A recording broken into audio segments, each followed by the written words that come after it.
is about marking a key achievements and events or occasions where in the future you can look back and remember and recall what it felt to be at that particular time.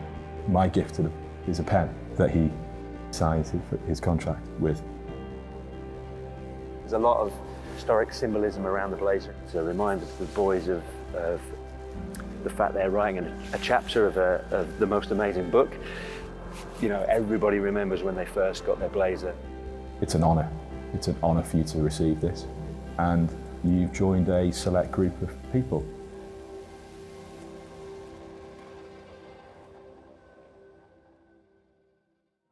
This episode of Lifeblood takes me back to Carrington to find out what drives the ethos and culture of Manchester United's famous academy. How do you develop the United person, not just the footballer? We go behind the scenes to discover the philosophy that inspires staff and players on a daily basis, and Kobbie Mainoo takes us back to his primary school to surprise the pupils there. It's about people ahead of footballers. Yes, football is our driver, football is our purpose. But how do we nurture young people to make sure that this opportunity is more than just about making a debut? Some will play football for a long while, some will play football away from here. Others will take their skills and use them in a different industry or a different line of work. Our environment is a child-centred one, but it's humble, it's grounded, and it's normal. And I think that's my favourite thing about all of our venues, but this place in particular, that we're striving to be elite, we're striving for excellence, but the general sense when you arrive is everyone friendly, welcoming, and you leave potentially feeling that you've been in, you've experienced a real touch of class, and that you've been the most important person on site today is how it feels, no matter who you are. So we have to be organised, planned, prepared, and we need a huge team of staff to allow us to do that. So behind the coaching staff, who are the most visible, we have to have an amazing team of administrators and operational staff and then a logistics team. Having previously worked at the Premier League, Steve Hyam is driven not just by footballing success, but by making every player and their family's experience special. I think first and foremost, it's a caring ethos. I think it's a caring environment. When you say biggest club in the world, it's scary. It's scary for adults. Try to make it not so scary. And that comes about from our approach as staff, as adults. So there's a real responsibility, I think, on us as developers across all the clubs to make that journey for that particular boy the best that it can be. In terms of the journey, something you're passionate on is the markers of that journey and making sure it does feel special. When we have a boy signing a contract, these boys can be quite 17. To sign a contract at this club is huge. It's a huge honour, I think, and it's something to be celebrated. This blazer is very special, and wearing it, the original one is sort of the different one to the one that you're going to get, but it's a blazer. And it was, I think at that time, when I was there, you had to be a professional to have a blazer. So that was ambition to try and get a blazer, because only the professionals had it. And you see the first team players walking around with it. You see, obviously, it's like Busby and Murphy, but not too many people wore it. And it was like gold dust. You wanted it. You wanted to get that blazer. But all these players from the past have worn this blazer, and you're going to come up shortly and get yours. And it's a fantastic achievement. Blazer is introduced last year in a ceremony, so it's very much a marking of a boy's transition from schoolboy football into full-time football by passing on the tradition. It's an honour. It's an honour for you to receive this. And you joined a select group of people, but it's a closed club, so to speak. You're part of a club of people that have made that journey, and there's not many of them, and so you should be proud of it. In that boy's life, in that journey, in the family's journey, it's a significant milestone. And so at that point, my gift to them is a pen that he signs his contract with. I often tell them that that is perhaps something that you can pass on to your mum or dad or your grandma or whatever, and ask her to put it away for you for the future. Because fast forward 20 years or 10 years or 5 years, when they want to kind of reflect or they forget about what that occasion was like, you know, a physical, a pen that they can grab out the drawer, and it kind of brings back those memories of the work that led up to that particular point and the work that flows after it. Black boots. Black boots, yeah. Is that still a thing? I'm assuming that's not a coincidence. We like our boys to be comfortable and look the same. I think that's a healthy environment to have. It's like when you go to school, isn't it? When you have your uniform, there's no distractions. You can just get on with do what you're here to do, which is enjoy your football, develop, and have a bit of fun. And having the ability to be the same as your peers, I think, is really important, you know, and just go out there and enjoy your football. We don't need to be hung up about what they're wearing or whatever. You know, it's just very much just go and express yourselves. What's the thing you're most proud of? When visitors come, I think they come with very much with an idea that we do certain things in a certain way, and I think it's often the case that, you know, coming to Manchester United is quite special, and when they come to watch matches, they leave with a sense of, well, they've done that right. You know, it went well. It was a special occasion. I'm Kevin Armour. I'm the father of Dan Armour, who plays centre back. He's been here since he was about 6 years old now. What I love about Man United is you start at Littleton Road, you play at the Cliff, and then when you get to that senior school age, when you go to secondary school, you get the chance to come here. I think, you know, what's in my lad's head as well is, you know, you're moving around the pitches, you're just getting closer and closer to the first team, and, you know, it's just the incentive to keep going, really.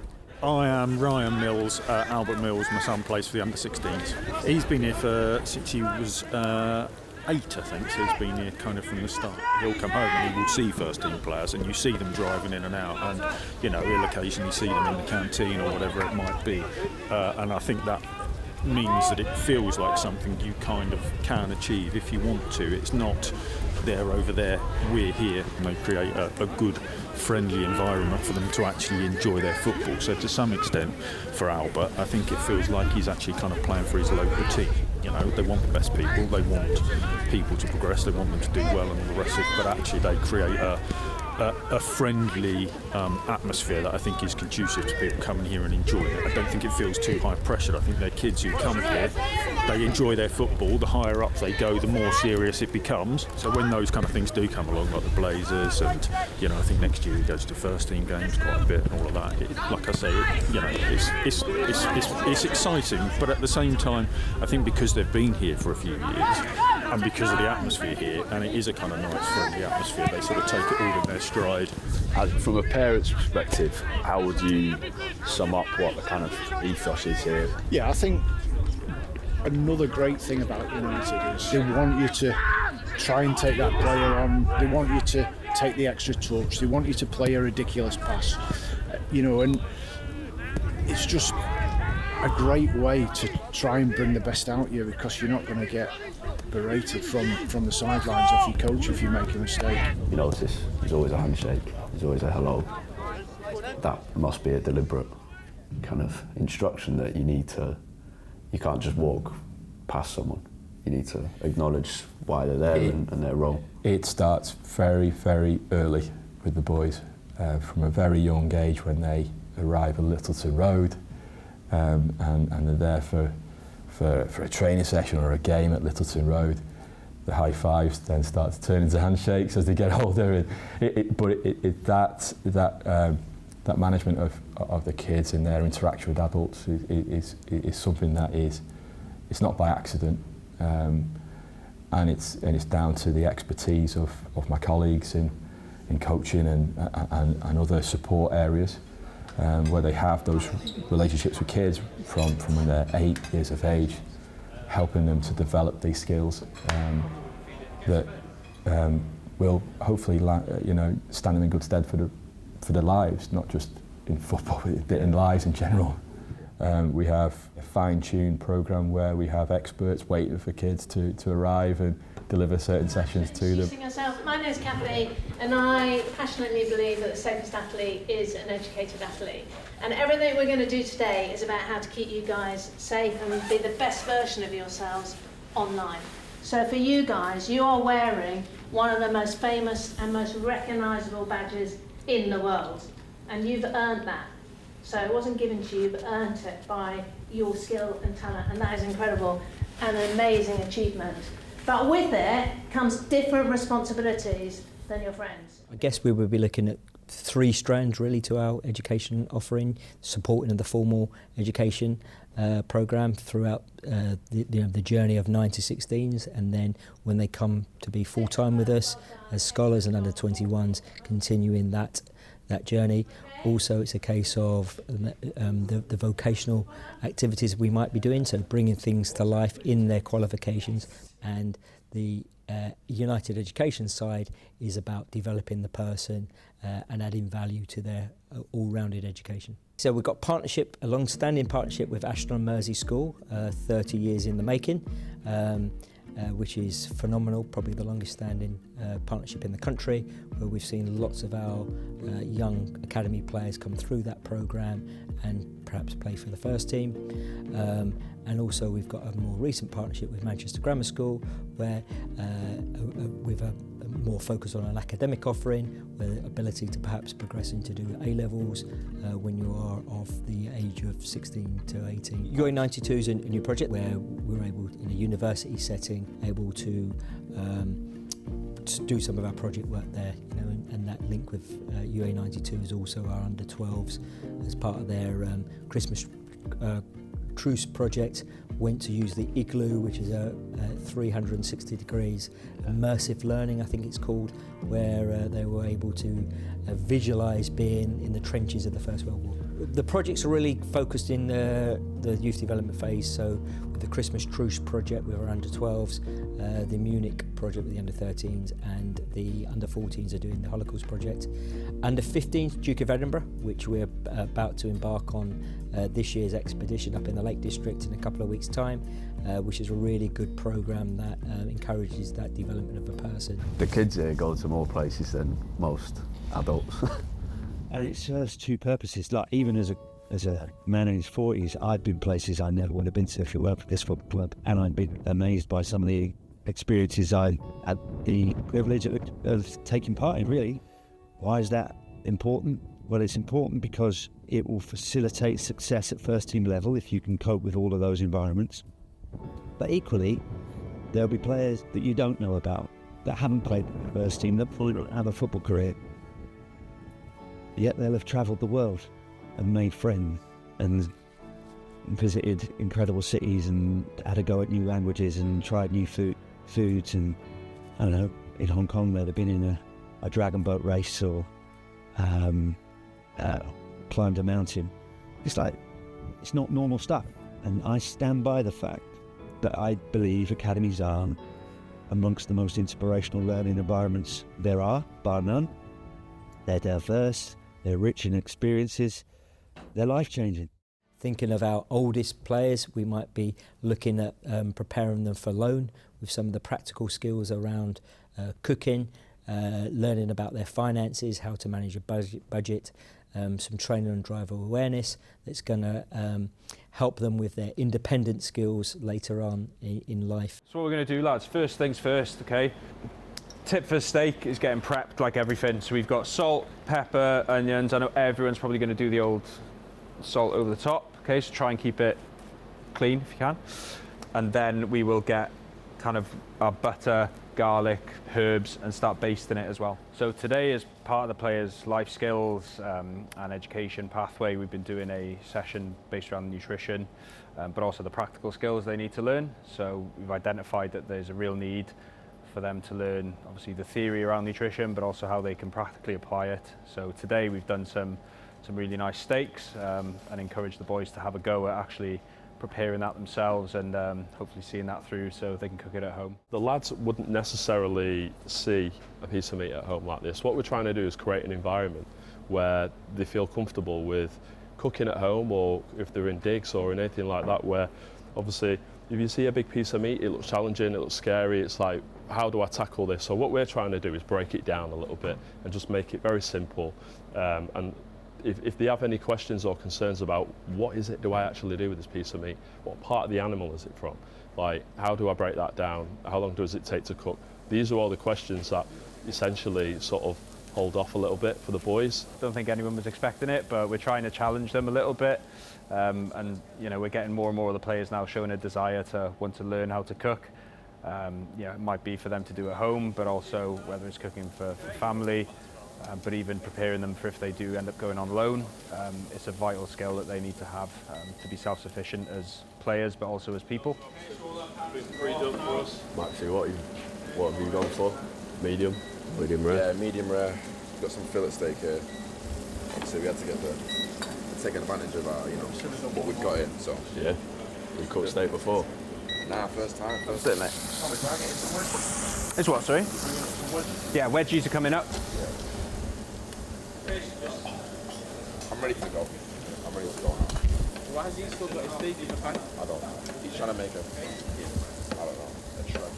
When you get a group of competitive footballers cooking, it throws up some interesting results. Okay, so when you're doing this at home, all the windows open, all the doors open, no washing in the kitchen, okay?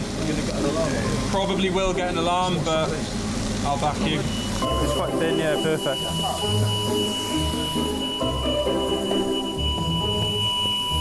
Good, so get that in there. Bit of garlic. Yep. You decided on well done in the end then, Tom, did you? It's fine, it's only fillet, that's fine. Seasoning was right, the cooking was just a bit off. That's why we do these cooking sessions, to learn how to cook, and hopefully next time I'll be a bit better. Now, if this was come down with me, I think, yeah, we get at least a combined score of like 40 or something. Yeah. So they did look comfortable. He did, didn't he? And I'm not gonna lie, Nolo, I think Nolo and Toby would be a good combination, but I think if we was trying our hardest, we'd be easy. This is great for us to learn how to cook. It's like I said, if we do go on loan or live by ourselves, we're gonna need to learn how to cook, so they're good sessions. A changing world means adapting to future pressures, and the Academy utilise the wealth of knowledge from within the club to prepare the boys to navigate that world. Media and the press is one of many subjects tackled head-on, and this is how the lessons are brought to life. This is the kind of thing you'll probably be doing hopefully in many, many years' time when you've retired. A lot of our pundits, the guys who sit in the studio, are obviously ex-players, so they take up this side of things. Sweet.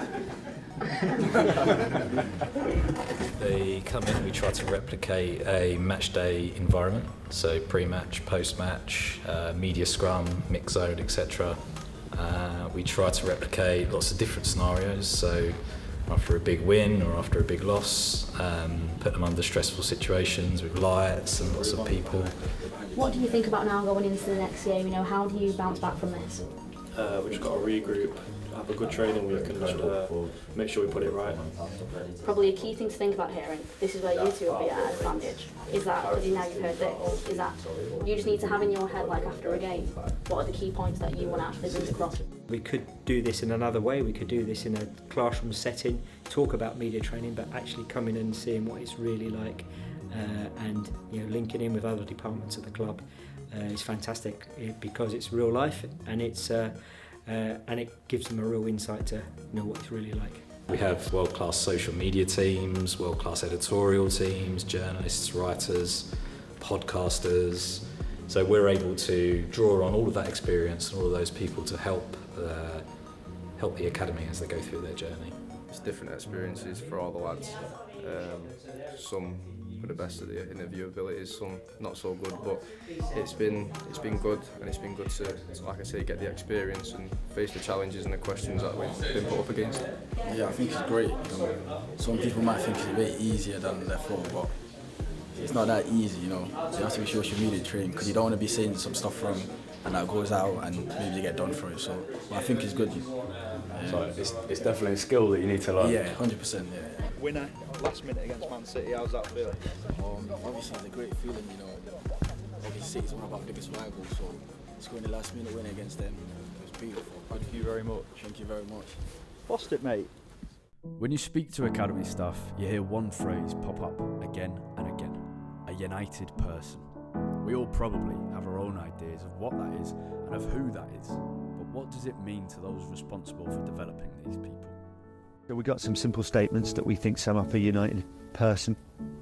So they are committed to lifelong learning, they understand the club and its history, they understand our community, they understand their role as a role model and the impact that they can have on their community, and that they're humble and grounded. Talented, dedicated, work hard, sacrifice.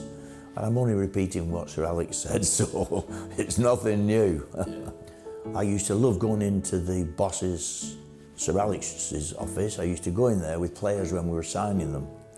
And he used to say lots of things like, you must work hard, you must stay and do your work at school, you must do this, but you must sacrifice. Trying to define the qualities of a united person is a challenge, and we've developed United at Heart as a framework to help us do that. So we're talking about trying to develop players who are humble, excellent, adaptable, responsible, and good team players as well. And what that creates for us is a framework that we can then create some experiences around. So we've got a responsibility as a club to try and educate and develop the boys' understanding of what it means to represent Man United and what those standards look like. You see the experiences we try and create for players and encourage them to go into the local community, have the confidence to express themselves and represent themselves in a way which they can be proud of now, but also represents what Man United is all about as well.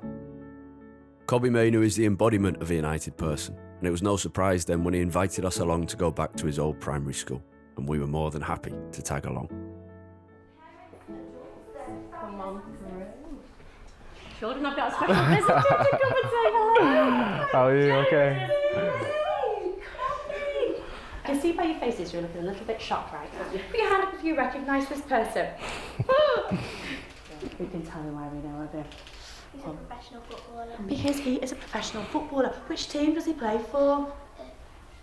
Man United. To my regret, yes, it's Man United. He does play for Man United. And I can see by your faces, you have got a lot of supporters in here, Kobbie. Now, I can imagine with an individual like this, a role model behind us, Kobbie is a wonderful example of what a fantastic role model is here. I used to teach Kobbie. I went to my old primary school to see some of the kids and some of the old teachers and join in with a PE session, did a little Q&A as well. And after you left this school, where did you go to? I went to St James School around the corner for a year, and then I went to Ashton-on-Mersey for the rest of the secondary school. What kind of education were you getting there? Yeah, full normal education. I mean, same as the rest of the other kids. Like, I'd come out of school some days to train as well, but like then after school we'd stay behind and do maybe an hour of maths or an hour of science or whatever we'd missed. So, yeah. How did you find the balance of that? Definitely tough. I mean, definitely a lot, because going straight from school to training and then staying at training until late, it was tough, but it was necessary. And your final year of education was last year, is that correct? Yeah. So what was it like as you were coming into the first team? Were you going back to school? Yeah, I was. I mean, it was tough. It was tough to get me there, because I'd have two schedules to try and to follow, the first team one and then also when they're in school, so I'd have to try and line up with like when I'm not training and then see what days they're in school and then try and go in for a session or two. But yeah, I managed to finish it in the end. Was it weird going back? Were you actually going back onto Ashton-on-Mersey on site, or were you doing that? Yeah, I was going back on site. But it's strange though. I mean, I felt, because it was only midway through the season that I started playing for the first team, so it just felt like normal going into college. Thank you. When people talk about how amazing you are, how do you not brag about yourself? I've never really been one to brag and stuff like that, so kind of just keep my head down and keep trying to work hard. I try not to listen to people who keep on bigging up. Obviously I appreciate it, but can't let it really get to your head. How do you think your experience at the academy has shaped you as a person rather than as a footballer? Yeah, definitely. I mean, especially the punctuality thing. Like, I really don't like to be late. It's one of my biggest pet peeves. So that's mainly the main one, and obviously with presentable as well, and showing respect definitely to senior players and coaching staff and stuff like that. It's definitely helped a lot. I mean, they try to uphold the highest standards and make sure we do as well, and hold each other accountable for these things. And being presentable as well. I mean, taught from young, tuck your shirt in and socks below knees and stuff like that. And so yeah, there's definitely just a lot of values that they try to put into us from young. Who's your favourite football player? Ronaldo. Messi. Yourself. Right now, who's that still playing? Yourself. Or anyone. Maybe Ronaldo. Favourite teammate? Favourite teammate? Yeah, maybe Garnacho. Yeah. What favourite legend football player for United would you like to play with? Ronaldo. I just missed him. He was there just the year before I started playing.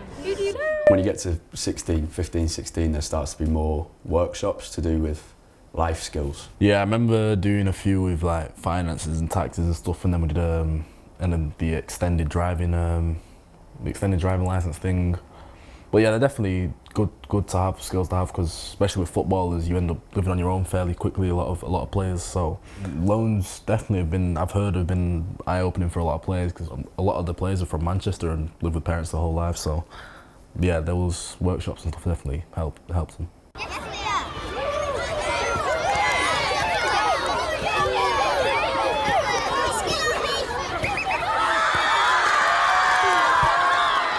What would be your advice for young kids who are playing football and trying to balance the education side of things as well? Definitely say don't let football hinder your education, because obviously education at the time that you're at school is the most important thing. I mean, you can't play football without it. A lot of teams won't let you play football, especially if you're misbehaving in school and you're not getting the grades that you need to do it, and you'll have to go back, and it can end up. I mean, I think you might as well do it right, because in the long run, if you don't get your grades and whatnot, it can lead to you having to go back to school and resit. So I think once you're there, you might as well do it right. It just means an awful lot to us. You've taken the time, so thank you so much. But also, I don't know if you realise, but it means so much to the children here as well. And I know that it's a bit of a surprise today here, but even there's been a buzz around the school, hasn't there? So it's just been amazing. So should we give Kobbie a huge round of applause?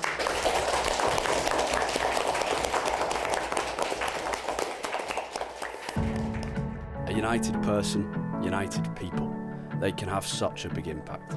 As a fan, I'm proud to see it all the time, from graduates old and new. Communities changed for the better, represented, improved by Reds past and present. The latest generation get it too. They follow the standards set by those who came before. And now we're just on the way to the last drop off at Francis' house, and where we can see some kids and just give them a few toys and a few presents for Christmas. How do you feel? It's nice. It's nice to win. Do you know why it's nice to win? Because it makes people smile. Yeah, that's the best feeling. Such a humbling experience coming here and seeing all the kids with like a smile on their face, and obviously it's Christmas time, so we've given them some bits from me and Dan and the rest of Manchester United. I'll be definitely going home a happy man as well. That's nice. Yeah, you have to work as hard as you possibly can. Never give in. And then the next match, you come and do it again and again and again and again and again. I've just come to a special needs school, Archers School in Stretford. It's amazing the things the foundation do around schools like this, and special schools, and it's something close to my heart. What is your favourite place in Manchester? Favourite place is your school. Thank you for welcoming us to your home. Let's play some!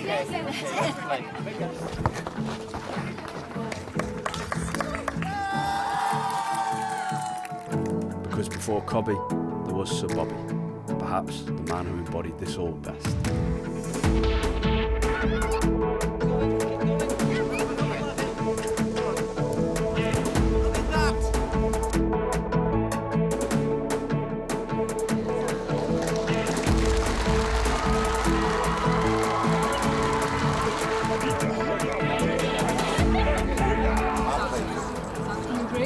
worse.